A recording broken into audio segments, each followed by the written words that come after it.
Harry, I suppose first off, for the people who may not be a little bit familiar with you, tell us a little bit about you. Yes, I'm from Dublin originally.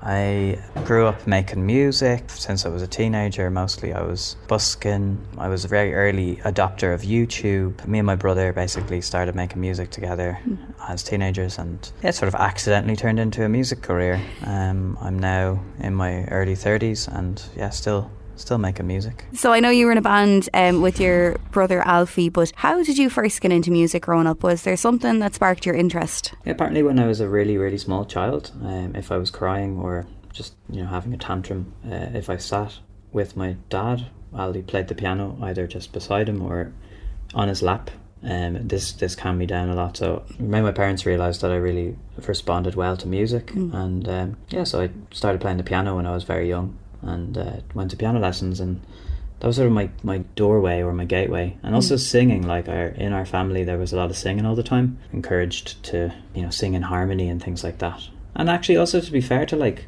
going to school, I was also drawn to like being in the school choir, and there's loads of different access points there for why I enjoy music or how I kind of got into it, but I just like it, and I always have, it seems.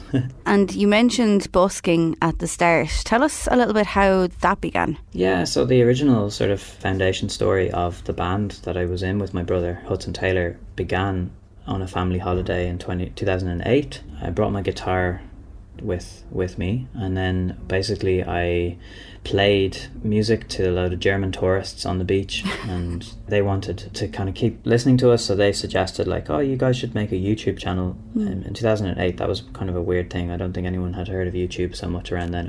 It was only around for a couple of years at that point. So we made a YouTube channel, and that kind of spurred on our creative endeavours, and one of the things was to go busking. So busking, also 2008, I don't know if you if you remember, but it wasn't a great time economically in Ireland. A lot of people leaving, and I was kind of coming towards the end of secondary school at that point. Even my parents, they were like, we don't really have money to give you for anything, so go out there on the street and use your talents. You can make some money off the streets there, and we did well off the busking in those sort of 2008, 9, 10, 11, 12 sort of years. And I suppose, how would you describe your style of music now? Has it evolved through the years, and is it different now with your solo music in comparison to the music from the band? Yeah, big time. Where it's evolved, I'd say, is it's a process over time. You get more closer to what you know works for you. I've done lots of different types of recording over the years. I've recorded live bands. I've recorded like just me and my brother. This music that I've made recently has been quite, like, I would say, bedroomy in a sense. Like I've done most of it.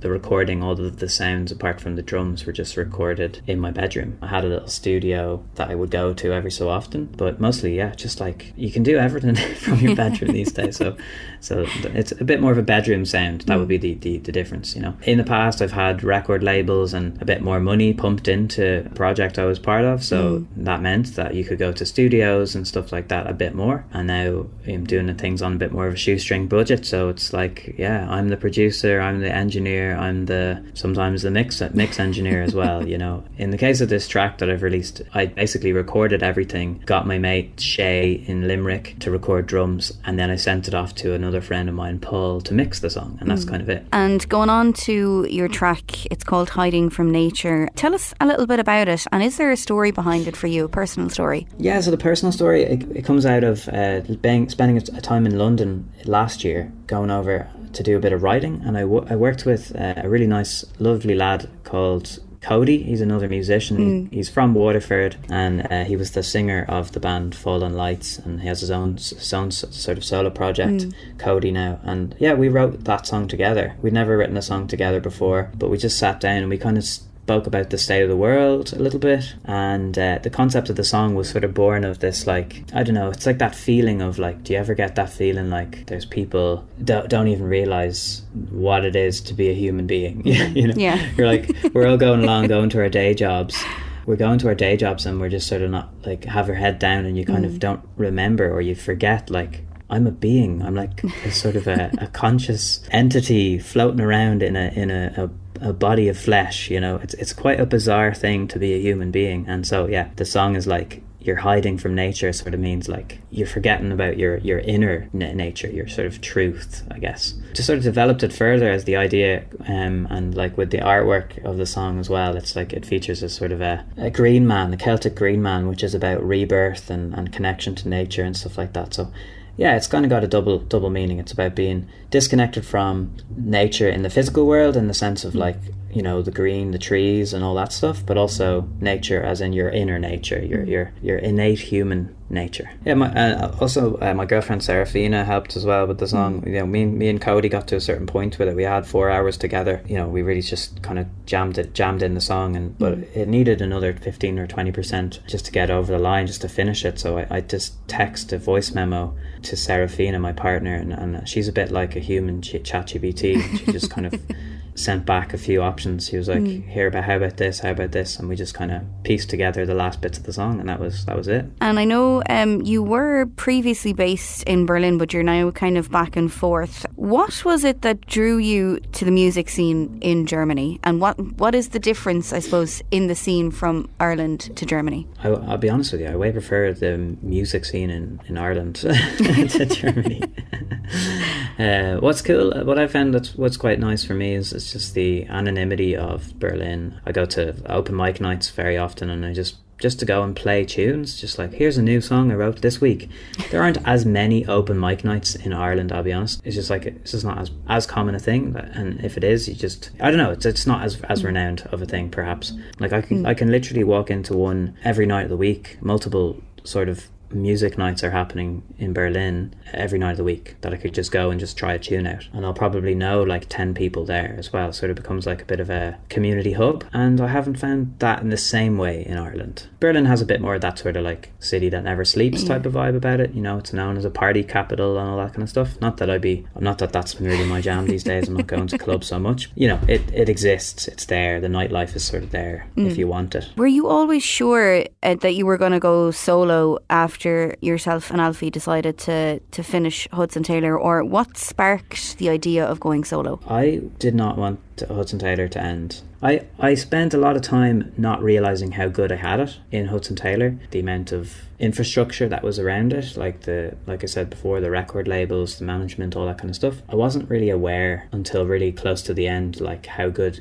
we had it. And yeah, me and my brother, we fell out, you know, and the music industry is hard to go to keep it going. It is expensive, and it messes you around a bit. But I think ultimately I wasn't even considering having a solo career towards the end of that Hudson Taylor, because I didn't think it was going to end. But yeah, as soon as it did end, I was like, oh, okay, well, yeah, I do have all these songs that I haven't ever got to perform as myself. It was nice to just be able to go, oh, I can do whatever I want. I can express whatever I want as an artist, and I don't have to run it by anybody. Which, yeah, that's been nice, but it can be a bit lonely, I'll be honest with you, making music these days. It's just about social media and making reels and making TikToks and all that kind of stuff. It's it's a strange world. You got to wear 20 different hats. I'm constantly wondering, is anybody listening? If I was them, would I be listening? You know, it's like there's so much stuff out there. You got to be saying, what are you saying in your art that warrants anybody to be listening? Because it's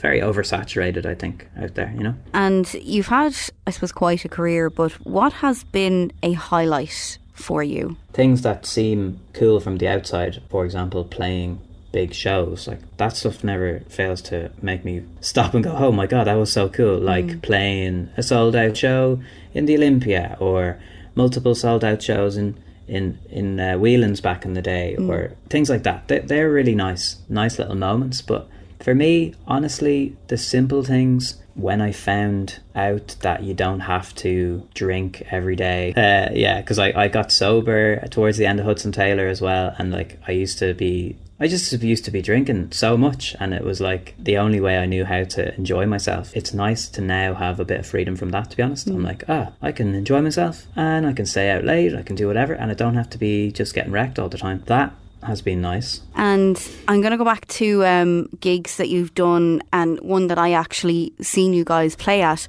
was the 3 Arena gig opening for Walking on Cars. How did that go? How did that come about, actually, first of all? Oh god, that particular gig probably just came through a booking agent, you know, like somebody just said, "Here, lads, would you just do this?" Maybe Walking on Cars asked us to do it. I couldn't tell you. It wasn't, definitely didn't come directly to me. It wasn't like somebody didn't say, "Harry, would you open for me at this?" That sometimes does happen, but in this case, no. I think it was just somebody in MCD or one of the promoters. Yeah, mostly a lot of gigs, they just come through behind the scenes by an agent talking to an agent, or a manager talking to a manager. That is the most common way I would say I experienced getting gigs. But sometimes, it would just be like, become, mate, you're mates with someone, and you ask them, would you like to open for us? Or they ask you, would you like to open for us?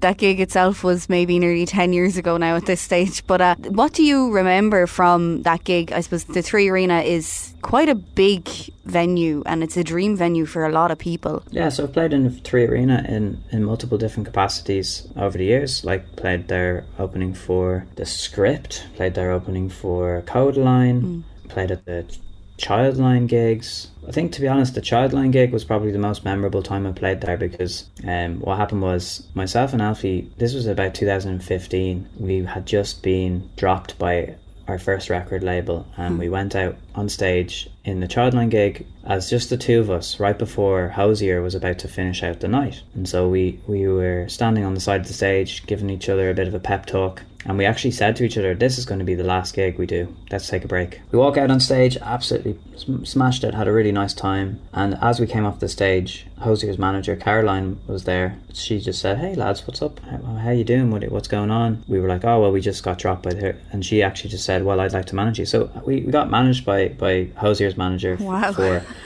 for the last years of Hudson Taylor, because of just basically one gig, which we thought was going to be our last gig. And so from 2015 until the band ended in 2022 or 2023, we were working with her and working with Ruby Works, and so that's a very memorable time. And why I remember that gig so well is because it was just two of us out in the middle of the little jetty that they kind of create, that's not the right word for it, but us at the middle of that, surrounded by the 14,000 people singing our tunes, and people singing back the words. Like, it was a very powerful moment, memorable moment. Yeah, it's a big one. Thank you for asking about that, because I forgot about that. What else have you got coming up over the next while that you can tell us about? At the end of May, I am playing a small run of shows in Ireland, which will be the Ruby Sessions on Tuesday, the 20-something of whatever that is of May, towards the end of May. 29th, I'm playing in Tullamore, and on the 30th, playing in Clonakilty, Camas Farm. And maybe there'll be another gig in there, a little house concert or something. Or there's talk of something maybe in Mullingar. And then later in the year, we'll do another little tour, if I can afford to. My God, it's so expensive to tour. And then, maybe something at Christmas time. And more music to be released to go with those shows as well.